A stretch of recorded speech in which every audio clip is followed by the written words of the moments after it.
Hello everyone, welcome back to my YouTube channel. आशा करता हूँ आप सभी स्वस्थ होंगे। तो आज हम अपने कंप्यूटर एप्लीकेशन के जो इंपॉर्टेंट एमसीक्यूज बनते हैं उनको डिस्कस कर लेते हैं। तो आज का जो हमारा मेन जो हमारे टॉपिक के क्वेश्चंस रहेंगे वो रहेंगे हमारे आर्किटेक्चर ऑफ द कंप्यूटर। ठीक है, बेसिक जो हमारा आर्किटेक्चर ऑफ कंप्यूटर होता है उसमें क्या इंपॉर्टेंट क्वेश्चंस बनते हैं वो हम आज डिस्कस कर लेते हैं। तो जैसे कि आज का हमारा फर्स्ट क्वेश्चन है, who controls the movement of signal between CPU and IO. ठीक है, यहाँ पे बोला है कि अ, ऐसा कौन सा डिवाइस है जो बेसिकली करता है, कंट्रोल करता है सिग्नल के मूवमेंट को किस किस के बीच में, हमारा जो सेंट्रल प्रोसेसिंग यूनिट होता है और हमारा हमारा जो इनपुट आउटपुट यूनिट होता है, इन दोनों के बीच में जो है एक तरीके से मूवमेंट या फिर मूवमेंट को कंट्रोल करने का काम कौन करता है। तो ये बेसिक मैंने आपको बताया था, ये काम कौन करता है, कंट्रोल यूनिट काम करता है। ओके, तो यहाँ पे आएगा बी हमारा राइट आंसर, क्योंकि ये चीज़ मैंने आपको पहले ही बताई थी कि कोई भी हमारा इनपुट आउटपुट डिवाइस होता है। ठीक है, तो बेसिकली वहाँ पे क्या होता है, इनपुट आउटपुट डिवाइस क्या करता है बेसिकली, सबसे पहले अपना डाटा किसके पास भेजता है या फिर कोई भी इंफॉर्मेशन है वो किसके पास भेजता है, सीपीयू। और सीपीयू हमें पता है मेजरली हमारा तीन कंपोनेंट से मिलकर बना होता है। कौन कौन से कंपोनेंट होते हैं इसमें, एक तो कंट्रोल यूनिट होता है जो बेसिकली ये करता है, कंट्रोल करने का काम करता है। जैसे कि यहाँ पे क्वेश्चन में पूछा था कंट्रोल द मूवमेंट, तो कंट्रोल करने का काम कौन करता है, हमारा कंट्रोल यूनिट करता है। इसके अलावा और हमारे पास होते हैं अर्थमेटिक लॉजिक यूनिट और एक इसमें होती है मेमोरी। तो ये बेसिक क्या होते हैं, तीन हमारे कंपोनेंट्स होते हैं हमारे सेंट्रल प्रोसेसिंग यूनिट के अंदर। और सीयू को ही हम क्या बोलते हैं, ऐसा पूछा जाता है कि ऐसा कौन सा कंपोनेंट होता है जो ह्यूमन के न्यूरॉन्स की तरह बिहेव करता है। तो ह्यूमन के जो न्यूरॉन्स होते हैं उसकी तरह हमारा कंट्रोल यूनिट वर्क करता है। और एएलयू हमारा अर्थमेटिक लॉजिक यूनिट। तो इसका राइट आंसर क्या बन जाएगा, हमारा बी यहाँ पे हमारा राइट आंसर बन जाएगा। नेक्स्ट क्वेश्चन है, which of the following CPU register is used by ALU to store operands। Okay, यहाँ पे बोला है कि जो हमारे CPU रजिस्टर्स होते हैं इनमें से आपको बताना है कि ऐसे कौन से सीपीयू रजिस्टर होते हैं जो अर्थमेटिक लॉजिक यूनिट के द्वारा यूज किए जाते हैं, जिनकी आपसे वो क्या करता है बेसिकली स्टोर करता है ऑपरेंड्स। और मैंने आपको एक चीज बताई है कि ऑपरेंड्स एक्चुअल में होते क्या है, ऑपरेंड्स आपके होते हैं कोई भी actual value. Okay, actual value in the sense जैसे मैं आपको बोलूँ 2+2, तो यहाँ पे 2 और 2 ये दोनों क्या है, इन दोनों को हम बोलते हैं ऑपरेंड्स। और जो बीच में है हमारा प्लस का सिंबल इसको हम बोलते हैं ऑपरेटर। ठीक है, इसके अलावा ऑपरेटर कौन से हो सकते हैं, प्लस हो सकता है, माइनस हो सकता है, डिवाइड हो सकता है, परसेंटेज हो सकता है, ठीक है, स्टार हो सकता है। ये सारे ऑपरेटर्स होते हैं डिफरेंट डिफरेंट। ठीक है, बेसिकली ऑपरेटर क्या काम करते हैं, किन्हीं भी दो या दो से अधिक जो वैल्यूज होती हैं जिनको हम ऑपरेंड्स बोलते हैं उनके बीच में ऑपरेशंस परफॉर्म करने का काम करते हैं। तो सीपीयू हमारा जो रजिस्टर्स होते हैं, सीपीयू में हमारे पास मल्टीपल रजिस्टर्स होते हैं। जैसे होता है डाटा रजिस्टर होता है, ठीक है, इसके अलावा हमारे पास एक्यूमुलेटर होता है ना, एक्यूमुलेटर रजिस्टर होता है, डाटा रजिस्टर होता है। इसके अलावा हमारे पास मेमोरी रजिस्टर होता है, ठीक है, जिसको एमएआर बोलते हैं, है ना। तो हमारे पास मतलब सेट ऑफ अलग अलग रजिस्टर्स होते हैं। आप ऐसे समझ लो कि हमारे पास एक तरीके का कमरा है, एक हमारा कमरा है, उस कमरे को हमने सेक्शंस में डिवाइड कर दिया है। हर सेक्शन में होगा क्या, इस सेक्शन में मान लेते हैं हम डाटा रखेंगे, इस सेक्शन में इस डाटा मतलब ये डाटा हमें कौन सा डाटा हमें कहाँ मिलेगा उसका एड्रेस हम यहाँ पे रखेंगे। तो बेसिक अलग अलग सेक्शन है जो बेसिक क्या करता है, एक चीज को बताने का काम करता है। तो बस वही चीज पूछी है यहाँ पे कि जो हमारा अर्थमेटिक लॉजिक यूनिट होता है जहाँ पे क्या होती है, हमारे अर्थमेटिक कैलकुलेशन होती है। जैसे मैंने 2+2 करना है, तो 2+2 जब हम करना है तो हमें इन दोनों वैल्यूज को तो स्टोर करना ही पड़ेगा। तो जो सीपीयू का कौन सा रजिस्टर जो ये चीज करने का काम करता है उसके बारे में पूछा है। तो अकॉर्डिंग टू ऑप्शन हमारा क्या राइट आंसर बन जाएगा, यहाँ पे हमारा, यहाँ पे एक्यूमुलेटर हमारा राइट आंसर बन जाएगा। क्योंकि मैंने आपको एक चीज बताई थी, एक्यूमुलेटर हमारा एक स्पेशल पर्पस रजिस्टर होता है जो बेसिकली डाटा को स्टोर भी करता है और उसके ऊपर ऑपरेशन परफॉर्म करने का भी काम करता है। तो आपको एग्जाम में कई बार पूछ लिया जाता है कि fill in the blank is a type of register for short term or intermediate storage of arithmetic and logical data in computer central processing unit। तो उसका राइट आंसर भी क्या बनता है, आपका एक्यूमुलेटर ही बनता है। तो यहाँ पे आपको बी, यहाँ पे सी यहाँ पे राइट आंसर हो जाएगा। फिर नेक्स्ट है, in micro program control unit subsequent instruction words are fetched into, मतलब यहाँ पे बोले जो आपके माइक्रो प्रोग्राम जो कंट्रोल यूनिट होता है उसमें जो इंस्ट्रक्शन वर्ड्स होती हैं उनको आप कहाँ से फेच करते हैं। ठीक है, तो आप उनको कहाँ से फेच करते हैं, इंस्ट्रक्शन रजिस्टर से। ओके, अब बेसिकली यहाँ पे इसके बोलने का मतलब क्या है कि मैंने आपको एक चीज बताई क्या है कि जो हमारा सीपीयू होता है, ठीक है, सीपीयू में हमारे पास मल्टीपल रजिस्टर्स होते हैं। ठीक है, मल्टीपल क्या होते हैं, रजिस्टर्स होते हैं। तो यहाँ पे अगर हमारे पास कोई ऐसा मतलब रजिस्टर एक ऐसा बॉक्स मतलब एक तरीके से समझ लो आप एक ऐसा एरिया है जहाँ पे कुछ इंस्ट्रक्शन लिखी होंगी। तो मैंने आपको सिंपली बात बताई है कि जैसे डाटा डाटा के बारे में बोल रहा होगा तो डाटा रजिस्टर स्टोर करता है, उस चीज को डाटा होल्ड करता है। उसी तरह आप बोला है कि कुछ इंस्ट्रक्शन वगैरह आपको होल्ड करनी है, तो वो कहाँ पे पड़ी होंगी? आपकी इंस्ट्रक्शन रजिस्टर के ऊपर पड़ी होंगी। ठीक है, सिंपल बोलने का मतलब है कि इंस्ट्रक्शन आपको कहाँ मिलेगी? इंस्ट्रक्शन रजिस्टर के अंदर मिलेगी, है ना। तो यहाँ पे क्या आएगा आपका जो है फर्स्ट यहाँ पे राइट आंसर हो जाएगा। फिर हमारे पास नेक्स्ट क्वेश्चन है फोर्थ नंबर। यहाँ पे बोला है कि computer system that store instructions and data from the same memory unit without any distinction are based on. Simple बोलने का मतलब है ऐसी कौन सी मेमोरी होती है, मतलब ये कंसेप्ट किसके द्वारा दिया गया था, जहाँ पे जो हमारी मेमोरी है इसी मेमोरी के अंदर कुछ इंस्ट्रक्शंस भी होंगी और इसी मेमोरी के अंदर डाटा भी होगा। जो आजकल हमारे जितने भी लेटेस्ट कंप्यूटर आते हैं वहाँ पे क्या होता है, हमारी जो मेमोरी होती है, मेमोरी में क्या होती है, हमारी इंस्ट्रक्शन भी होती है और डाटा भी पड़े होते हैं। तो ये कंसेप्ट किसके द्वारा दिया गया था? ये जॉन वॉन न्यूमन के द्वारा दिया गया था ना। तो यहाँ पे डी आपका राइट आंसर बन जाएगा। और ये काफी मतलब इम्पोर्टेंट है क्योंकि जॉन वॉन न्यूमन ने एग्जाम में पूछा आता है कि जो वॉन न्यूमन था इसने किसका कंसेप्ट दिया था? तो इसने दिया था स्टोर्ड प्रोग्रामिंग का कंसेप्ट। ठीक है, आपको ये चीज याद रखनी है कि जो आपकी स्टोर्ड प्रोग्रामिंग का कंसेप्ट है वो किसके द्वारा दिया गया था?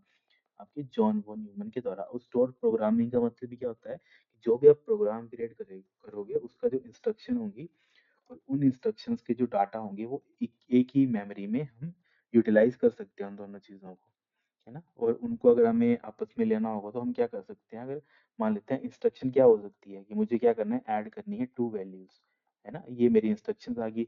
और डाटा क्या होगा? डाटा ये दो वैल्यूज होंगी, सपोज कर लेते हैं 10 और 20, है ना। तो ये मेरी इंस्ट्रक्शन बन गया, ये मेरा डाटा बन गया। तो इन दोनों को अगर मैंने एक ही मेमोरी में स्टोर कर दिया तो ये कंसेप्ट किसने दिया दिया था? ये हमारा कंसेप्ट जॉन वॉन न्यूमन ने दिया था, है ना। होगा क्या, जब कोई एक इंस्ट्रक्शन चलेगी तो इंस्ट्रक्शन क्या करेगी, पहले 10 लेगी, फिर प्लस लेगी, फिर 20 लेगी, मतलब इन दोनों को क्या करेगी, प्लस करेगी और फाइनल रिजल्ट आपके पास 30 यहाँ पे आ जाएगा, है ना। तो ये बेसिक चीज है, इसको आपको अंडरस्टैंड करना था। फिर नेक्स्ट है हमारे पास which part of CPU select interpret and monitor the execution of program instruction, है ना। ऐसा बोला है कि ऐसा सेंट्रल प्रोसेसिंग का ऐसा कौन सा पार्ट होता है जो किसी चीज को सेलेक्ट करता है, ओके, उसके अलावा उसको इंटरप्रेट करता है और मॉनिटर करता है execution of the program instruction, है ना। अब देखो वही चीज मैंने वो बताई, जैसे आपको 2+2 करनी है तो सबसे पहले क्या करोगे, सबसे आपका कंसेप्ट क्या रहेगा?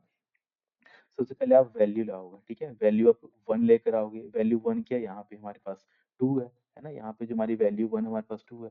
उसके बाद आप क्या करोगे, वैल्यू 2 को लेकर आओगे, है ना। वैल्यू 2 क्या आपकी, ये भी आपके पास 2 है, सपोज कर लेते हैं। और फाइनली आप थर्ड पोजीशन पे क्या करोगे, इन दोनों का सम करोगे, है ना। सम करोगे आपका वैल्यू 1 और वैल्यू 2 को, है ना, इन दोनों का आप सम करोगे। और लास्ट में क्या करोगे, इनका जो रिजल्ट है उसको आप क्या करोगे, सेव करोगे, है ना। तो ये आपके पास क्या है, चार इंस्ट्रक्शंस हैं। तो देखो ऐसा कौन सा कंपोनेंट होता है सीपीयू के अंदर जो इन सभी स्टेप्स को करवाने के लिए हेल्पफुल होता है? तो मैंने क्या बताया कि कोई भी कोऑर्डिनेशन करने का काम होता है, ठीक है, वो कौन करता है? वो हमारा कंट्रोल यूनिट करता है। तो यहाँ पे सी हमारा राइट आंसर हो जाएगा। तो कंट्रोल यूनिट पहले क्या करेगा, कंट्रोल यूनिट पहले करेगा मेमोरी में डाटा डाल देगा, एक रजिस्टर में 2 डाल देगा, फिर दूसरे रजिस्टर में फिर से 2 डाल देगा जो वैल्यू है एक्चुअल में।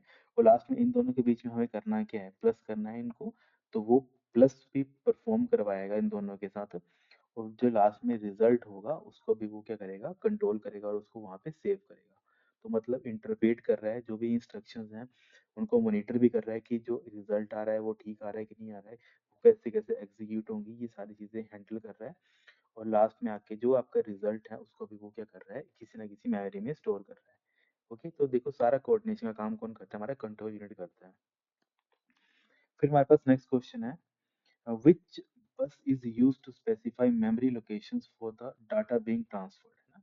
तो देखो जब डाटा कोई ट्रांसफर्ड हो रहा है तो उसके लिए पूछा बताया गया कि इनमें से कौन सा जो मेमोरी लोकेशन है वो उस चीज को बताने का काम करती है। ठीक है, तो देखो हम जब भी बात करते हैं स्पेसिफाई मेमोरी, अब देखो स्पेसिफाई मेमोरी का मतलब क्या है कि हम किसी एड्रेस की बात कर रहे हैं ना। स्पेसिफाई मेमोरी लोकेशंस मतलब हम किसी पर्टिकुलर एड्रेस की बात कर रहे हैं। जैसे फॉर एग्जांपल सपोज कर लेते हैं मेरे पास एक मेमोरी है, यहाँ पे कुछ मेमोरीज हैं, सपोज कर लेते हैं, और इस मेमोरी का एड्रेस यहाँ से 100 से स्टार्ट हो रहा है। ठीक है, ये 100 लोकेशन आ गई, ये 101 आ गई, ये 102 लोकेशन आ गई, ये 103 लोकेशन आ गई, है ना, ये 104 आ गई और ये हमारे पास 105 आ गई। और सपोज कर लेते हैं मेरे पास जो डाटा पड़ा है वो मेरे पास डाटा यहाँ पे पड़ा है 20 और यहाँ पे पड़ा है 30, है ना। तो यहाँ पे अगर मुझे ये चीज बतानी होगी कि मुझे एक इस एड्रेस का डाटा चाहिए, है ना, तो मैं क्या बोलूंगा यहाँ पे, सपोज कर लेते हैं मैं बोलूंगा कि 102 के अंदर जो भी डाटा पड़ा है उसको आप क्या करो, उसको आप किसी दूसरी लोकेशन पे स्टोर कर लो जाके, है ना, या फिर किसी रजिस्टर में स्टोर कर लो, है ना, क्योंकि सब इन द एंड लास्ट में जो भी काम होता है वो कहाँ होता है, रजिस्टर्स के ऊपर ही होता है। तो मैं क्या बोलूंगा यहाँ पे, जैसे 102, तो सबसे पहले हम कंट्रोल यूनिट कहाँ जाएगा, 102 पे जाएगा। अच्छा 102 पे क्या है, ये एड्रेस को स्पेसिफाई कर रहा है ना, एड्रेस 102 है, यहाँ पे इसके अंदर क्या वैल्यू पड़ी है 20, तो उस 20 को लेकर आओ और 20 को वहाँ पे रजिस्टर के अंदर डाल दो। ठीक है, तो यहाँ पे बस वही चीज बताई थी कि ऐसी कौन सी बस होती है, मतलब बस आप ऐसे समझ लो, ऐसा कौन सा हमने कनेक्शन दिया है जो बेसिकली मेमोरीज की लोकेशंस को स्पेसिफाई करता है ना। तो जो ऐसी बसेस होती हैं जो किसी मेमोरी को दर्शाती हैं, जैसे 101 को दर्शाएगी, कोई 100 को दर्शाएगी, कोई 103 को दर्शाएगी, कोई 104 को दर्शाएगी।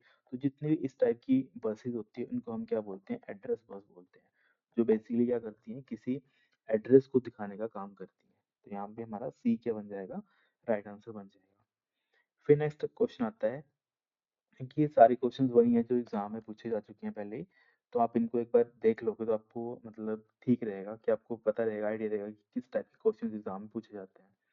फिर नेक्स्ट क्वेश्चन हमारे पास है, with respect to integrated circuit what is the full form of VLSI. ठीक है, वैसे हमने इसको कहाँ पढ़ा था, फोर्थ जनरेशन में हम पढ़ते हैं, है ना, फोर्थ जनरेशन में आता है हमारे पास वीएलएसआई, इसको बोलते हैं वेरी लार्ज स्केल इंटीग्रेशन, है ना, इजी है ये हमारा, तो इसको हम क्या बोलते हैं, वेरी लार्ज स्केल इंटीग्रेशन। इसके अलावा फोर्थ जनरेशन में और क्या होता है, हमारा एलएसआई होता है जिसको हम क्या बोलते हैं, लार्ज स्केल इंटीग्रेशन। और फिफ्थ जनरेशन में हमारा कौन सा आता है हमारे पास, यूएलएस जिसको हम बोलते हैं अल्ट्रा लार्ज स्केल इंटीग्रेशन। फिर हमारे पास नेक्स्ट क्वेश्चन है, which of the following transmit different commands और control signal from one component to another component, है ना। यहाँ पे बस वही चीज, आपको इस चीज को डिकोड करना है, मतलब आपको समझना है कि क्वेश्चन डिमांड क्या कर रहा है। तो क्वेश्चन में क्या डिमांड है कि ऐसा कौन सा कंपोनेंट होता है जो क्या करता है, ट्रांसमिट करता है डिफरेंट कमांड्स को या फिर कंट्रोल सिग्नल को, है ना। देखो घुमा फिरा के क्वेश्चन है, पर सिंपल इसका मतलब क्या होगा कि वो कंट्रोल बस की बात कर रहा है ना, कि कंट्रोल सिग्नल कौन जनरेट करता है, कंट्रोल यूनिट ही जनरेट करता है। और कंट्रोल सिग्नल जब जा रहे हैं एक जगह से दूसरी जगह, तो ऑब्वियसली किसी ना किसी तार की हेल्प से जा रहे होंगे, है ना, जिसको हम क्या बोलते हैं, सिंपल एक केबल बोल सकते हैं। पर कंप्यूटर में हम इनको केबल नहीं बोलते हैं, इनको हम क्या बोलते हैं, बस बोलते हैं, है ना। जो हमारा माइक्रो प्रोसेसर होता है उसके कॉन्टेक्स्ट में हम किसी भी कनेक्शन को हम क्या बोलते हैं, बस बोलते हैं। बस आपको ये चीज ध्यान रखनी है। अगर हम नेटवर्किंग की बात करेंगे तो नेटवर्किंग में उन्हीं चीज को हम केबल बोलते हैं। हम नॉर्मल लैंग्वेज में हम क्या बोलते हैं, हम तार बोलते हैं, कि एक हमारे पास ये क्या है, एक वायर है ना, नॉर्मल हम क्या बोलते हैं, हम वायर बोलते हैं।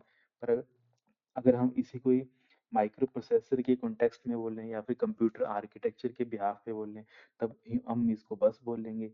अगर हम नेटवर्किंग के बिहाफ पे बोलें, है ना, तब हम उन्हें केबल बोलेंगे। और जब हम नॉर्मल जैसे हम डे टू डे टॉक करते हैं तब उन्हें हम क्या बोलते हैं, वायर बोलते हैं। नेक्स्ट क्वेश्चन है, CPU is the main component of the computer which of the following is the full form of CPU, है ना, इजी है, सेंट्रल प्रोसेसिंग यूनिट, है ना। तो यहाँ पे क्या बन जाएगा हमारा, डी यहाँ पे राइट आंसर बन जाएगा, सेंट्रल प्रोसेसिंग यूनिट आता है हमारा राइट आंसर। नेक्स्ट क्वेश्चन है, the program instruction are represented in binary and stored in the fill in the blank form which they are fetch decode and execute, है ना। यहाँ पे सिंपल बोला है कि जो आपकी प्रोग्राम इंस्ट्रक्शंस होती हैं उनको हम रिप्रेजेंट करते हैं बाइनरी में, और वो स्टोर होती है कहाँ पे, स्टोर करते हैं प्रोग्राम की इंस्ट्रक्शंस को। तो ये मैंने आपको बता ही दिया है, हम प्रोग्राम इंस्ट्रक्शंस को कहाँ स्टोर करते हैं, हम मेमोरी में स्टोर करते हैं, है ना। तो यहाँ पे क्या बन जाएगा आपका, फर्स्ट ही राइट आंसर बन जाएगा। और ये कौन सी मेमोरी होगी, यहाँ पे आपको हमेशा याद रखना है, यहाँ पे हमारी जो प्रोग्राम और जो डाटा होता है वो कहाँ पे स्टोर किया जाता है, हमारे रैम के ऊपर स्टोर किया जाता है। क्योंकि जब भी हमारा कंप्यूटर वर्क कर रहा होता है वो टेम्परेरी मेमोरी के ऊपर काम करता है, और वो टेम्परेरी मेमोरी हमारी या फिर मेन मेमोरी कौन होती है, हमारी रैम होती है, जिसको हम क्या बोलते हैं, रैंडम एक्सेस मेमोरी बोलते हैं। नेक्स्ट क्वेश्चन हमारे पास, कंट्रोल यूनिट इज कॉल्ड, तो कंट्रोल यूनिट को हम क्या बोलते हैं, मैंने आपको वैसे बता ही दिया। कंट्रोल यूनिट को हम क्या बोलते हैं, हम इसको बोलते हैं हमारा नर्व सेंटर और ब्रेन, है ना। तो यहाँ पे बी आपका राइट आंसर हो जाएगा। Next है, an ALU typically uses an accumulator to store operand and result, है ना। बस वही चीज है कि जो हमारा अर्थमेटिक लॉजिक यूनिट होता है उसमें क्या होता है बेसिकली, जो हमारा एक्यूमुलेटर होता है, ये क्या होता है, बेसिकली रजिस्टर होता है जो क्या करता है, स्टोर करता है ऑपरेंड्स को, मतलब जो वैल्यूज होती हैं और जो रिजल्ट होता है उन दोनों को स्टोर करते हैं, है ना। एक स्पेशल रजिस्टर होता है। Which of the following correctly describe accumulator, है ना। एक्यूमुलेटर क्या है, हमारा रजिस्टर है, तो सिंपल है ये हमारा, तो यहाँ पे फर्स्ट हमारा राइट आंसर बन जाएगा। फिर नेक्स्ट क्वेश्चन है हमारे पास, which of the following hardware component is also consider as a storage unit. ऐसा कौन सा हार्डवेयर कंपोनेंट होता है जिसको हम स्टोरेज यूनिट भी बोलते हैं, जहाँ पे हम क्या करेंगे, ऑब्वियसली डाटा वगैरह स्टोर करेंगे, तो it has a very small storage strong capacity, मतलब काफी छोटी पर काफी पावरफुल कैपेसिटी होती है ना। मतलब इन द बोलने का सेंस क्या है इसमें, कि जो मेमोरी है वो काफी फास्ट होगी, है ना। वेरी स्मॉल प्लस स्ट्रॉन्ग का मतलब क्या है कि होगी तो कैपेसिटी इसको कम होगी, पर जो इसकी वर्किंग है वो काफी फास्ट होगी। तो इसका राइट आंसर क्या बन जाएगा, रजिस्टर बन जाएगा। क्योंकि जब हम मेमोरी हिरार्की पढ़ते हैं, सबसे पहला कौन सा आता है, रजिस्टर आता है, उसके बाद हमारे पास कौन सा आता है, कैशे आता है, उसके बाद हमारे पास मेन मेमोरी आती है ना। मेन मेमोरी हमारी जो रैम वगैरह आती है ना, रैम रोम वगैरह ये सारी चलती हैं। उसके बाद मतलब हमारे लेवल्स चलते हैं, फर्स्ट लेवल पे ये, सेकंड पे कैशे, थर्ड पे हमारा ये, फोर्थ पे उसके बाद हमारे पास जो हमारी एसएसडी और हार्ड डिस्क ड्राइव है ना, एसएसडी और हार्ड डिस्क ड्राइव आता है। उसके बाद हमारे ऑप्टिकल मीडिया आते हैं, है ना। तो ये हमारी मेमोरी हायरार्की होती है। अब देखो जब हम स्टोरेज की बात करेंगे, तो हम जब नीचे से ऊपर जाते हैं तो स्टोरेज हमारी कम होती रहती है, मतलब सपोज कर लेते हैं, अगर यहाँ पे ये क्या है हमारे पास, क्योंकि ऑप्टिकल को हम अलग कंसीडर करते हैं, तो बेसिकली हमारे यहाँ से चलता है एसएसडी से। तो सपोज कर लेते हैं ये अगर 100 GB की है, तो मेन मेमोरी हम मान लेते हैं 16 GB की आ गई मैक्सिमम, उसको हम और कम कर देते हैं तो ये 16 MB की आ गई। और रजिस्टर तो और कम हो जाते हैं ना, ये तो हमारे पास और कम हो जाते हैं, 64 बिट का आ गया जो काफी पॉपुलर है। एक 32 बिट के रजिस्टर पॉपुलर है, और हमारे 64 बिट के। क्योंकि जब आप कंप्यूटर मशीन को परचेज करने जाते हैं तो वहाँ पे पूछते हैं आपसे कि आपको 64 बिट वाला चाहिए कि आपको 32 बिट वाला चाहिए। तो उस टाइम पे वो रजिस्टर की बात कर रहे होते हैं, कि जो आपकी कंप्यूटर है वो कितना एक टाइम पे कितनी मेमोरी के ऊपर या फिर कितना डाटा के ऊपर वो काम करेगा, है ना। तो वही चीज़ बताता है 64 और 32। तो इसमें आपको याद रखना है कि जब भी आप नीचे से ऊपर जाते हैं तो आपकी जो स्टोरेज है वो कम होती है, पर जो आपकी एक तरीके से मेमोरी को एक्सेस करने का टाइम है वो भी काफ़ी मतलब ज़्यादा होता है, ठीक है। एक तो यहाँ पे मान लेते हैं इसकी स्टोरेज तो काफ़ी कम है, पर जब इसको एक्सेस करेंगे मतलब यूज़ करेंगे तो इसकी स्पीड सबसे ज़्यादा होगी। सबसे ज़्यादा स्पीड रजिस्टर की, उससे कम कैशे की। उसके बाद हमारे पास इनकी चलती है रोम, ठीक है। उसके बाद हमारी रैम की, है ना। उसके बाद हमारे पास एसएसडी की, उसके बाद हार्ड डिस्क ड्राइव की, है ना। तो ये हमारी मेमोरी हिरार्की होती है। तो ये पूरा कंसेप्ट चलता है हमारे यहाँ पे। फिर नेक्स्ट क्वेश्चन है, fill in the blank, show how operational attributes are linked together and contribute toward realization of computer potential। ठीक है, तो इसका राइट आंसर क्या हो जाएगा, इसका राइट आंसर बन जाएगा आपका डी। इसको हम बोलते हैं कंप्यूटर ऑर्गेनाइजेशन, है ना। तो कंप्यूटर ऑर्गेनाइजेशन हमें बताता है कि जितने भी ऑपरेशनल एट्रीब्यूट्स होंगे वो क्या आपस में कैसे लिंक होंगे, है ना। और कैसे उनको एक दूसरे हम कैसे एक दूसरे से लिंक करें, कैसे, क्योंकि ऑर्गेनाइजेशन का मतलब ही क्या होता है कि जो हमारी ऑर्गेनाइजेशन होती है उसमें डिफरेंट डिफरेंट कंपोनेंट्स होते हैं, है ना। तो डिफरेंट डिफरेंट कंपोनेंट्स को हम कैसे आपस में लिंक करें ताकि इन सभी को आपस में कोऑर्डिनेशन अच्छा हो, और साथ ही साथ क्या हो, जो उनका काम करने का पोटेंशियल है वो भी बढ़ जाए। ठीक है, तो ये किस चीज़ की डेफिनेशन आती है, कंप्यूटर की ऑर्गेनाइजेशन की।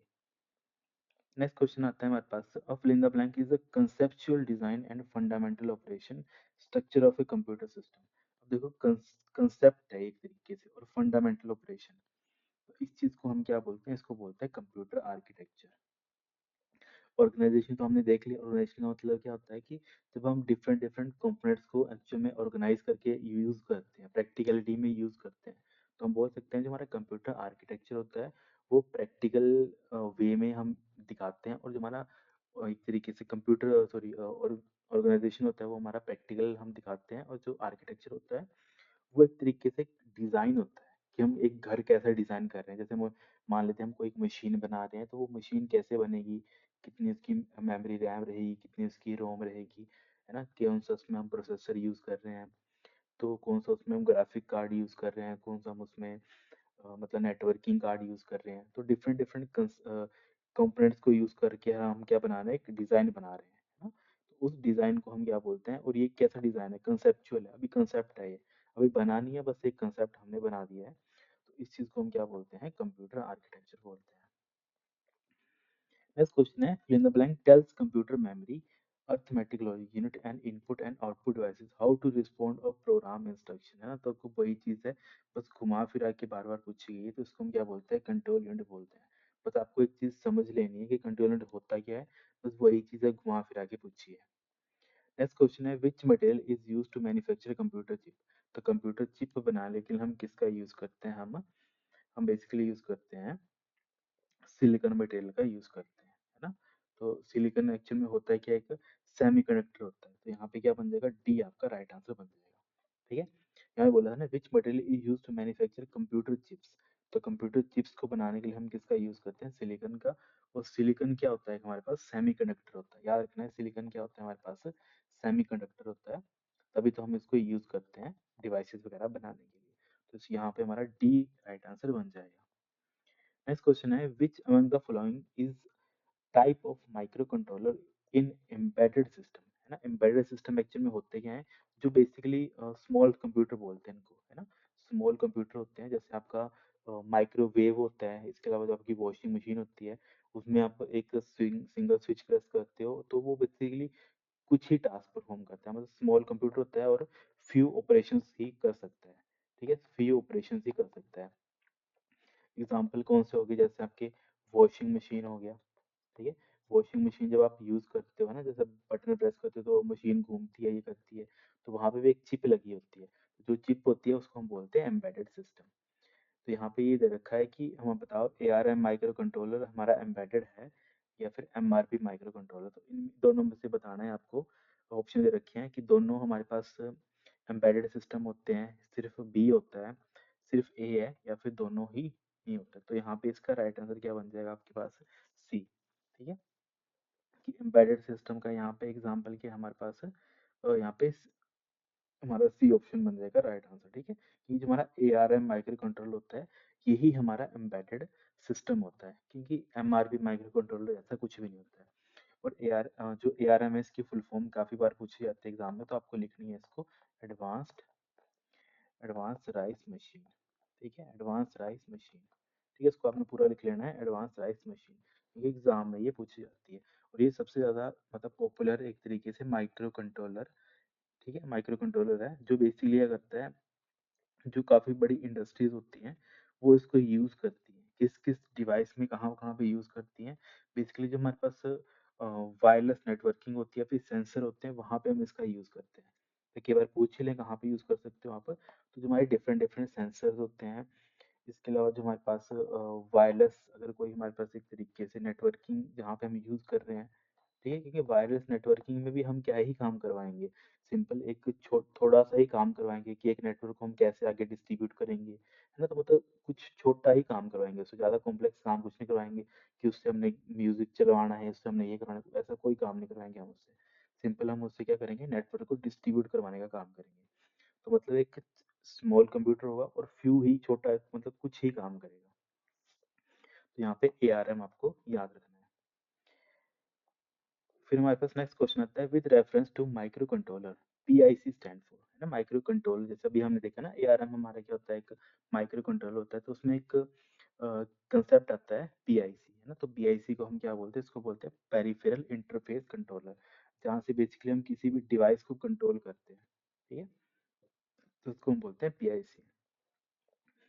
फिर नेक्स्ट क्वेश्चन आ गया हमारे पास, बस इज, ठीक है, बस क्या होता है कंप्यूटर, मैंने आपको क्या बता दिया, बेसिकली एक कनेक्शन जो होता है, मतलब हम बोल सकते हैं सेट ऑफ कुछ वायर्स हैं, तो इनको अगर मैं कंबाइन करके बोलूं किस फॉर्मेट, जब हम कंप्यूटर आर्किटेक्चर पढ़ते हैं तो डिफरेंट डिफरेंट वायर्स को हम वायर्स ना बोल के हम इसको क्या बोलते हैं, बस बोलते हैं। और ये वायर्स करती क्या, ऑब्वियसली किन्हीं दो पॉइंट्स को ज्वाइन करती हैं। ठीक है, मान लेते हैं कंप्यूटर ए है और कंप्यूटर बी है, इन दोनों को मैंने ज्वाइन कर दिया एक तार के साथ, केबल के साथ मैंने इनको ज्वाइन कर दिया। पर कंप्यूटर में मतलब जो हमारा माइक्रो प्रोसेसर के फॉर्मेट में हम इसको क्या बोलते हैं, इसको हम बस बोलते हैं, है ना। बस होता कंसेप्ट तो सेम ही है, पर उसके जो है जो टर्म्स है वो चेंज हो जाती है ना। तो यहाँ पे क्या हो जाएगा, बस इज अ, तो यहाँ पे अकॉर्डिंग टू ऑप्शन देख लेते हैं, तो यहाँ पे क्या है, information transmitting is a set of physical wire, है ना, कि मतलब कोई भी हम डाटा है वो ट्रांसफर कर रहे हैं किसी फिजिकल वायर के साथ, तो उसको हम क्या बोलते हैं, बस बोलते हैं। फिर हमारे पास नेक्स्ट क्वेश्चन है 21 क्वेश्चन। यहाँ पे लिखा है which of the following fact is a false regarding the control unit. Control unit के रिगार्डिंग कौन से फैक्ट हैं जो गलत है। तो जैसे यहाँ पे फर्स्ट ऑप्शन दे रखा है, it receive instruction from memory, interpret them and direct operation in a computer. ठीक है, तो देखो यहाँ पे गलत बोला तो कंट्रोल यूनिट ये काम तो करता है ना। तो इसको हम क्या बोलते हैं, ये काम तो कंट्रोल यूनिट करता है, तो ये बात तो सही है। It process and store data. देखो कंट्रोल यूनिट कभी भी प्रोसेस और डाटा को स्टोर नहीं करता है, तो यहाँ पे हमारा राइट आंसर क्या बन जाएगा, बी हमारा राइट आंसर बन जाएगा। ये स्टेटमेंट क्या है हमारी गलत है। ठीक है, कंट्रोल यूनिट क्या काम करता है, कोऑर्डिनेशन करवाने का काम करता है। जैसे अगला लिखा है ना, it manage and coordinate the units of a computer, है ना, कोऑर्डिनेट करवाने का काम करता है। ना तो ये प्रोसेस करता है, ना तो डाटा स्टोर करता है। क्योंकि स्टोर कौन करता है, डाटा। डाटा स्टोर करते हैं हमारे रजिस्टर्स या फिर जो हमारी अदर मेमोरीज होती है, रैम वगैरह, है ना। और डाटा को प्रोसेस कौन करता है, डाटा को प्रोसेस हमारा माइक्रो प्रोसेसर करता है, ना कि कंट्रोल यूनिट। ये चीज आपने अपने माइंड में रखनी है। तो इसके अकॉर्डिंग हमारा राइट आंसर क्या बन जाएगा, गलत कौन सी स्टेटमेंट हमारी, बी यहाँ पे गलत है। तो इसका मतलब फोर्थ भी हमारी क्या होगी, राइट हो जाएगी। It is responsible for controlling, है ना, वही देखो, controlling and transferring of the data instruction between other unit of the computer, है ना। तो ये स्टेटमेंट भी यहाँ पे ठीक है। तो यहाँ पे फॉल्स पूछा था, तो इसके अकॉर्डिंग हमारा बी यहाँ पे राइट आंसर बन जाएगा। फिर नेक्स्ट क्वेश्चन है, which of the following is an integrated component of CPU and is generally used to store data and addresses during program execution. ये तो इसका राइट आंसर क्या बन जाएगा आपका, इसका बन जाएगा आपका रजिस्टर, है ना। तो यही चीज मैंने आपको बार बार बताई है कि जब भी हम सीपीयू की बात करते हैं, सीपीयू में एक इंटीग्रेटेड कंपोनेंट मतलब सीपीयू के अंदर ही होती है, जहाँ पे बेसिकली हम क्या करते हैं, स्टोर करते हैं डाटा को। तो देखो सीपीयू के अंदर जब भी, एक चीज याद रखनी है, सीपीयू के अंदर जब भी डाटा स्टोर करने की बात आती है ना, तो डाटा स्टोर हम कहाँ करते हैं, हम हमेशा डाटा रजिस्टर्स में स्टोर करते हैं। और मैंने बता दिया CPU is a set of, मतलब ऐसा नहीं है कि सिर्फ हमारे पास कुछ ही रजिस्टर होते हैं। ठीक है, जैसे हमें एड्रेस अगर स्टोर करना हो, तो एड्रेस स्टोर करने के लिए मैंने क्या बताया, हमारे पास रजिस्टर होता है, मेमोरी एड्रेस रजिस्टर। अगर मुझे डाटा स्टोर करना हो, तो उसके लिए हमारे पास कुछ डाटा रजिस्टर्स होते हैं। ठीक है, जहाँ पे हम डाटा को स्टोर करते हैं, है ना। इसके अलावा अगर मुझे क्या करना है, इसके अलावा और रजिस्टर होते हैं, पीसी होता है जिसको हम बोलते हैं प्रोग्राम काउंटर। ठीक है, प्रोग्राम काउंटर। तो हमारे पास अलग अलग टाइप के क्या होते हैं, एक तरीके से रजिस्टर होते हैं। हर एक रजिस्टर का कुछ अपना अपना महत्व होता है। जैसे हमने देख लिया था एक इम्पोर्टेंट एक्यूमुलेटर, है ना। एक्यूमुलेटर क्या करता है, एक तो डाटा अपने अंदर स्टोर करता है, और साथ ही साथ क्या करता है, अगर मान लेते हैं कोई ऑपरेशन हमने किया है, जैसे फॉर एग्जांपल 2 + 2 किया तो उसका रिजल्ट कितना आया, 4 आया है। तो 4 भी कहाँ पे स्टोर होगा, सबसे पहले जाके एक्यूमुलेटर के अंदर स्टोर होगा। मतलब हम बोल सकते हैं एक तो डाटा स्टोर करता है, और साथ ही साथ क्या स्टोर करता है, रिजल्ट। और रिजल्ट किस टाइप के होते हैं, यहाँ पे केवल लिखा था रिजल्ट, केवल लिखा है तो होता है इंटरमीडिएट। ठीक है, इंटरमीडिएट हमारे पास क्या होते हैं, रिजल्ट। वो भी कौन स्टोर करता है, हमारा एक्यूमुलेटर स्टोर करता है। तो ये कुछ हमारे पास बेसिक टर्म्स थी इसके रिगार्डिंग। फिर नेक्स्ट क्वेश्चन है, which of the following statement is incorrect regarding arithmetic logic unit. Arithmetic logic unit के रिगार्डिंग कौन से यहाँ पे स्टेटमेंट गलत है। तो यहाँ पे जैसे दे रखा है हमारे पास है कि ALU use CPU for operation. ठीक है, अर्थमेटिक लॉजिक यूनिट क्या करता है, सीपीयू रजिस्टर को यूज करता है ऑपरेशंस के लिए। तो ये स्टेटमेंट तो ठीक है। फिर सेकंड लिखा है ALU is one of the main component, है ना। देखो arithmetic logic unit obviously main component है, लेकिन सीपीयू हमारे पास 3 कंपोनेंट से मिलकर बना होता है, ALU, CU और हमारी memory. ALU controls the function of the controller. देखो ALU कभी भी कंट्रोल नहीं करता है, कंट्रोल यूनिट बेसिकली क्या करता है, कोऑर्डिनेशन करवाने का काम करता है। मतलब बेसिकली अलग अलग कंपोनेंट्स कैसे कैसे वर्क करेंगे, उनको कोऑर्डिनेट करवाने का काम करता है। ठीक है, तो यहाँ पे इनकरेक्ट पूछा था, तो यहाँ पे क्या बन जाएगा, सी हमारा राइट आंसर बन जाएगा यहाँ पे। Okay. फिर यहाँ पे ALU परफॉर्म बहुत अर्थमेटिक लॉजिक, है ना, ये स्टेटमेंट भी क्या है, ठीक है। फिर यहाँ पे अकॉर्डिंग टू क्वेश्चन हमारा थर्ड ऑप्शन राइट हो जाएगा। नेक्स्ट क्वेश्चन आ गया हमारे पास, find out whether the given statement are true और false with reference to CPU.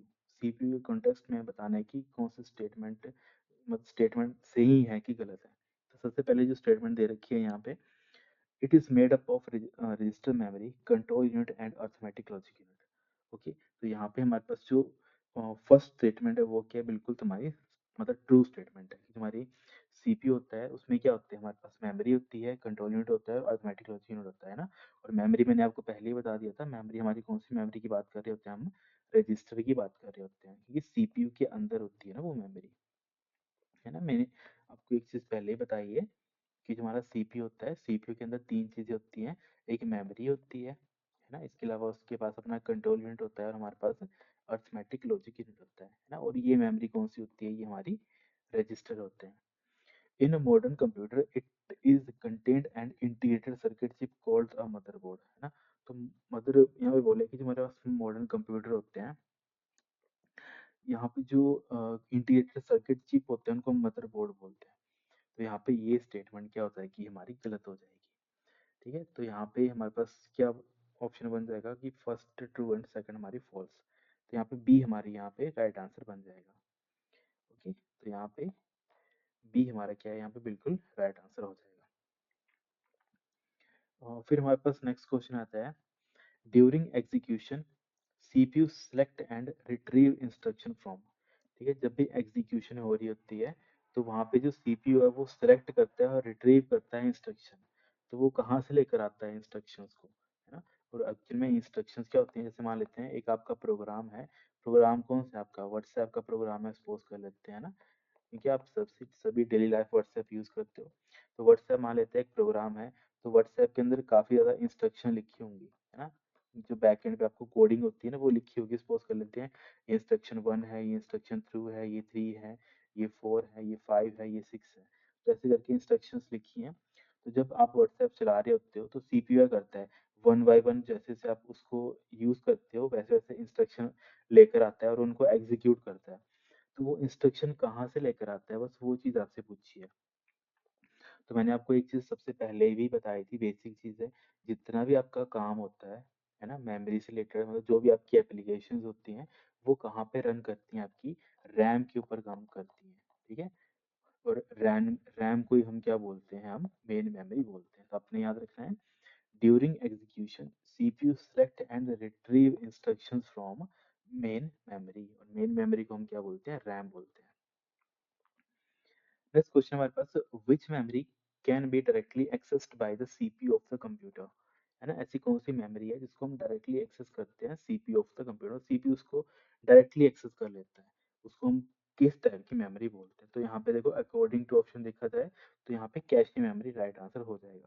ठीक है, क्योंकि सबसे पहले सीपीयू सबसे पहले किसको डायरेक्टली एक्सेस कर लेता है, सीपीयू के पास रजिस्टर तो होते ही अपने पास, पर उसके अलावा वो किसको एक्सेस करता है, कैश की मेमोरी को एक्सेस करता है ना। कैश की एक्चुअल में कैसी मेमोरी होती है, जो भी हम डाटा फ्रिक्वेंटली सबसे ज्यादा बार यूज करते हैं उसको कंप्यूटर कहाँ पे स्टोर कर लेता है, कैश में स्टोर कर लेता है ना। जो भी मतलब जो भी एक तरीके से आप चीज बार बार यूज करते हो या फिर किसी चीज को आप बार बार देखते हो, वो क्या करता है, वो कंप्यूटर वो क्या करता है उसको अपने कैशे में स्टोर कर लेता है, ताकि नेक्स्ट टाइम जैसे आप उसको ओपन करोगे तो वो जल्दी खुल जाएगा। जैसे आप देखते हो ना, आप कोई वेबसाइट ओपन करते हो तो फर्स्ट टाइम वो लोडिंग होने में टाइम लेता है ना, सेकंड टाइम में और वो कम टाइम लेता है, और थर्ड टाइम पे जैसे आप उस पर क्लिक करते हो वो सीधा खुल जाती है। तो वो क्यों होता है, क्योंकि वो आपकी कैशे में स्टोर होगी होती है, वो जो पूरी वेबसाइट होती है वो आपकी कैशे मेमोरी में स्टोर होगी होती है, ताकि जब भी नेक्स्ट टाइम उसको क्लिक करते हो तो वो इजीली फास्टली वो क्या हो जाती है, लोड हो जाती है। फिर हमारे पास नेक्स्ट क्वेश्चन है, ALU is one of the main component of computer CPU which of the following is the full form of ALU। ALU की फुल फॉर्म पूछिए, अर्थमेटिक लॉजिक यूनिट बोलते हैं इसको, तो यहाँ पे ए हमारा राइट आंसर बन जाएगा। फिर नेक्स्ट क्वेश्चन है, which of the following components maintain order direct the operation of entire system and does not perform any actual processing on data. मतलब कोई भी प्रोसेसिंग नहीं करता है, पर बेसिकली काम क्या करता है, वो काम करता है maintain the order, direct the operation of entire system and does not perform any actual processing on data।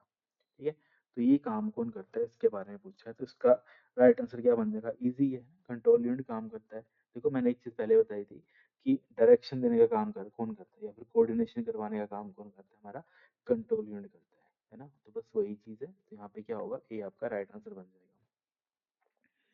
A CPU with a clock rate of 1.8 GHz can perform fill in the blank clock cycle per second, है ना। तो यहाँ पे आपको एक चीज याद रखनी है कि जो आपके पास 1.8 गीगाहर्ट्ज, इसका मतलब क्या होता है, ये आपकी मतलब ये आपका अप्रोक्सीमेट आ जाएगा, मतलब गीगाहर्ट्ज में चलेगा। ठीक है, मतलब गीगाहर्ट्ज मतलब हम बोल सकते हैं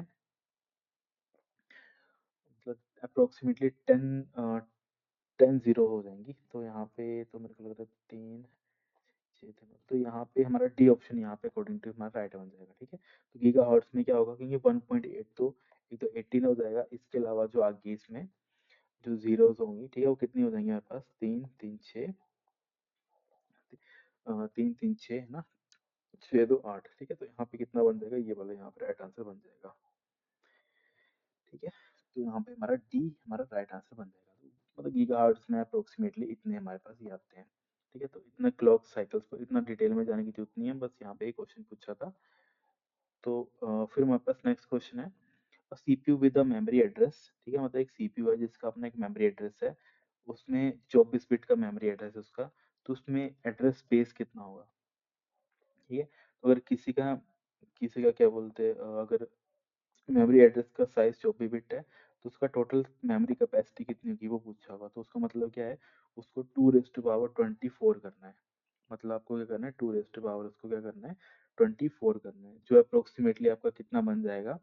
फिर आप इसको कैलकुलेट करोगे तो आपका नियर अबाउट 16 MB बन जाएगा। ठीक है, क्योंकि हमने एक चीज़ पढ़ी है ना कि हमारे पास 2 रेज़ टू पावर 10 कितना होता है, हमारा 1024 होता है ना। तो 1024 को हम क्या बोलते हैं, हमारे पास 1 KB बोलते हैं ना। फिर उसके बाद हम आगे इसको इवेल्युएट करते हैं आगे। हाँ, तो बस वैसे ही उसको आप इवेल्युएट करोगे तो आपके पास 2 रेज़ टू पावर 24 कितना बन जाएगा, 16 MB बन जाएगा। ठीक है,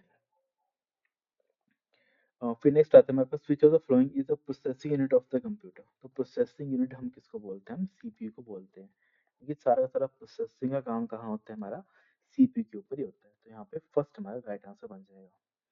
नेक्स्ट क्वेश्चन है, the size of the word in a computer.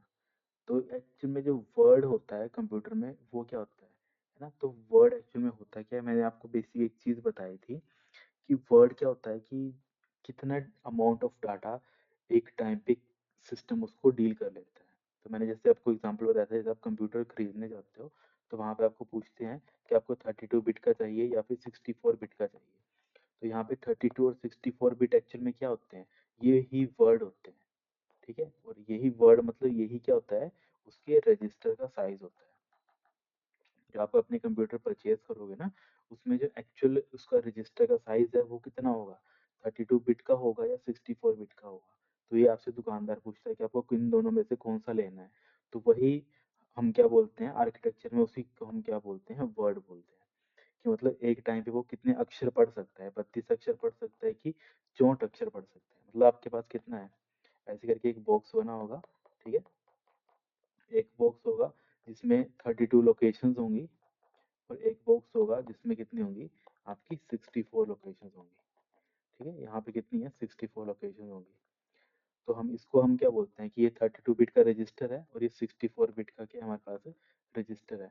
पर अगर हम नॉर्मल बात करें तो हम बोल सकते हैं कि इसका जो है वर्ड लेंथ है, मतलब कितने अक्षर आ सकते हैं इसमें। इसमें देखो 32 लोकेशन है तो कितने आएंगे, 32 वर्ड्स आएंगे। इसमें 64 है तो यहाँ पे कितने आएंगे, 64 वर्ड्स आएंगे। तो वही बोला है कि the size of word in a computer. तो साइज ऑफ वर्ड एक्चुअल में होता क्या है, इन्होंने बोला है कि ये फिक्स रहता है। देखो नन ऑफ दीज तो होगा नहीं आंसर, है ना।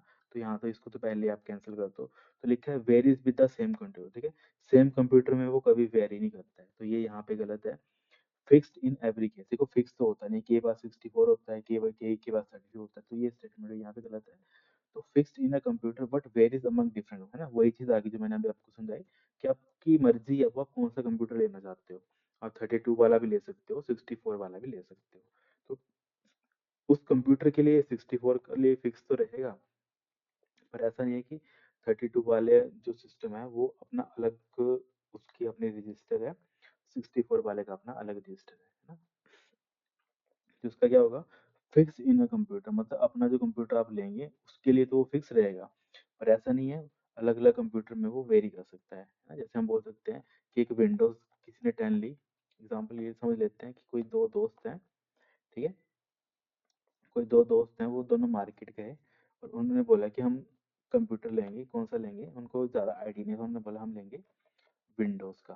ठीक है, विंडोज़ 10 लेंगे हम। तो एक दोस्त बोलता है मैं लूँगा 64, दूसरा बोलता है मैं लूँगा 32। अब देखो हैं तो दोनों विंडोज़ 10 ही है, एक सिस्टम है वो 64 डाटा के ऊपर काम करेगा एक टाइम पे, और दूसरा दूसरे का दोस्त का सिस्टम है वो 32 डाटा के ऊपर काम करेगा, बिट के ऊपर वो काम करेगा। ठीक है, बस ये डिफरेंस है, बाकी तो कुछ नहीं, मतलब है तो सेम, मतलब कॉन्फ़िगरेशन तो सेम है उनकी, पर जो उनका जो मेमोरी का जो डीलिंग का है या फिर उनका एक्चुअल मेमोरी कैपेसिटी है रजिस्टर्स की, मतलब एक टाइम पे कितने मेमोरी के साथ वो डील कर सकते हैं, वो दोनों की क्या होंगी, अलग होंगी। फिर हमारे पास नेक्स्ट आता है accumulator is an integral component. ठीक है, एक्यूमुलेटर क्या है, हमारा रजिस्टर है, और रजिस्टर कहाँ पाया जाता है, हमारा सीपीयू के अंदर। तो यहाँ पे इसका क्या आएगा, फर्स्ट आपका राइट आंसर बन जाएगा। फिर नेक्स्ट क्वेश्चन है cache memory is a small amount of extremely fast static and located close to the. तो देखो कैशे मेमोरी होती क्या है, सबसे पहले क्या आता है, रजिस्टर आता है आपके पास, रजिस्टर के बाद क्या आता है, आपकी कैशे आती है, और कैशे के बाद क्या आता है आपके पास, मेन मेमोरी आती है ना, और इसी को हम क्या बोलते हैं, बेसिकली रैम बोलते हैं। तो देखो cache memory small amount of memory होती है, एक तो मतलब फास्ट होती है बेसिकली, तो किन के बीच में लाई करती है, वही चीज पूछी है, तो किस किस के बीच में होती है, बस वो चीज पूछी है। तो इसका राइट आंसर क्या बन जाएगा, ठीक है, इजी है, इसका राइट आंसर क्या बनेगा, इसका बनेगा रैम और सीपीयू, है ना। तो कैशे मेमोरी हमारी कहाँ किस किस के बीच में होती है, क्योंकि रजिस्टर कहाँ होते हैं, हमारे सीपीयू के अंदर ही होते हैं, सीपीयू को हम क्या बोलते हैं, माइक्रो प्रोसेसर बोलते हैं। बेसिकली यहाँ पे सीपीयू नहीं होना चाहिए था, यहाँ पे माइक्रो प्रोसेसर होना चाहिए था, या फिर रजिस्टर और मेन मेमोरी दिया होना चाहिए था।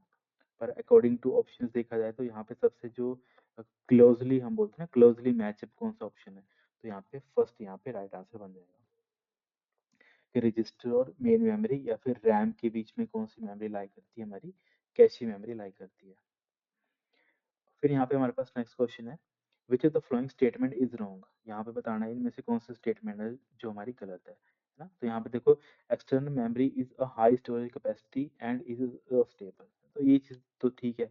एक्सटर्नल मेमोरी मतलब जैसे आप अपने फोन में वो लगाते हो, चिप लगाते हो, है ना, मेमोरी कार्ड लगाते हो, तो वो एक्सटर्नल मेमोरी का काम कर रही है ना। आपके फोन की स्टोरेज बढ़ रही है तो आप क्या कर लेते हो, चिप लगा लेते हो, जिससे क्या होता है आपकी मेमोरी एक्स्ट्रा हो जाती है ना। एक्स्ट्रा मतलब कंप्यूटर के लिए उसके लिए तो नहीं, डिवाइस के लिए तो एक्स्ट्रा नहीं होती है, पर आप क्या करते हो, जो एक्स्ट्रा डिवाइस का डाटा होता है उसको वहां से उठा के एक्सटर्नल मेमोरी में डाल देते हो। तो ये स्टेबल होती है और ये हाई स्टोरेज कैपेसिटी होती है ना। Register are high speed storage area located out. अभी ये स्टेटमेंट क्या है, यहाँ पे गलत है, क्योंकि देखो रजिस्टर कहाँ होते हैं, मैंने अभी बताया, ये आउटसाइड नहीं होते, ये इनसाइड होते हैं। ठीक है, कंप्यूटर सीपीयू के अंदर होते हैं। और रजिस्टर कितने कितने टाइप के हो सकते हैं, मेमोरी एड्रेस रजिस्टर जो एड्रेस को होल्ड करेगा, मेमोरी डाटा रजिस्टर जो डाटा को होल्ड करेगा, फिर इसके अलावा प्रोग्राम काउंटर होता है ना, इसके अलावा एक्यूमुलेटर होता है, इसके अलावा मतलब सेट ऑफ और भी होते हैं हमारे पास। ठीक है, एक हमारे पास इंस्ट्रक्शन रजिस्टर होता है जो इंस्ट्रक्शंस को होल्ड करता है, तो मतलब हमारे पास बड़े ज्यादा इंस्ट्रक्शन मतलब टाइप ऑफ रजिस्टर्स होते हैं। तो ये सारे के सारे किस कहाँ होते हैं, हमारे सीपीयू के अंदर होते हैं, सेंट्रल प्रोसेसिंग यूनिट के अंदर होते हैं। पर एक्चुअली में सीपीयू भी नहीं बोल सकते हम, इसको क्या बोलते हैं, माइक्रो प्रोसेसर, है ना। बेसिकली जनरल टर्म में हम इसको सीपीयू बोलते हैं। तो यहाँ पे उसी वे में यहाँ पे लिखा गया है कि सीपीयू के अंदर क्या होते हैं हमारे पास, ये हाई स्पीड स्टोरेज एरिया होते हैं, पर ये आउटसाइड नहीं होते, इनसाइड होते हैं। तो यहाँ पे स्टेटमेंट गलत पूछी थी, तो यहाँ पे बी आपका राइट आंसर बन जाएगा। ठीक है स्टूडेंट्स, आज के लिए हम इतना रखते हैं, और जो भी है हम कल आके डिस्कस कर लेंगे। ये जिनके भी अभी रिसेंटली जो भी एग्जाम आ रहे हैं, तो हम जो भी है क्वेश्चन वगैरह डील करते हैं, देखते हैं कि जो भी इम्पोर्टेंट है। और अभी हम जो देख रहे हैं इसको हम बोलते हैं कंप्यूटर आर्किटेक्चर, है ना। जिन भी बच्चों का है कंप्यूटर आर्किटेक्चर के क्वेश्चन हैं, क्योंकि ये सारे इंपॉर्टेंट है, घुमा फिरा के वही क्वेश्चन आएंगे। क्वेश्चंस के साथ जो आपके थ्योरी के जो एक्स्ट्रा पॉइंट्स होते हैं वो ऐड हो जाते हैं। तो हो सके तो इनको भी आप नोट्स में लिखना चाहो तो अपने नोट्स में इसको ऐड अप कर सकते हो। ठीक है students, thank you so much, have a great day. इसके अलावा कोई डाउट या कुछ आता है, क्वेरी आती है माइंड में, तो आपने मुझे वो बता देनी है ना, नीचे कमेंट कर दिया करो, और जो भी अपने फ्रेंड सर्कल के साथ इसको शेयर करो। ठीक है, ताकि मुझे भी थोड़ा मोटिवेट मिले कि मैं थोड़ा और इनके मतलब इसके ऊपर थोड़ा और मेहनत करूँगी, मेहनत लगती है इस चीज़ के रिगार्डिंग। ठीक है students, thank you so much, have a great day.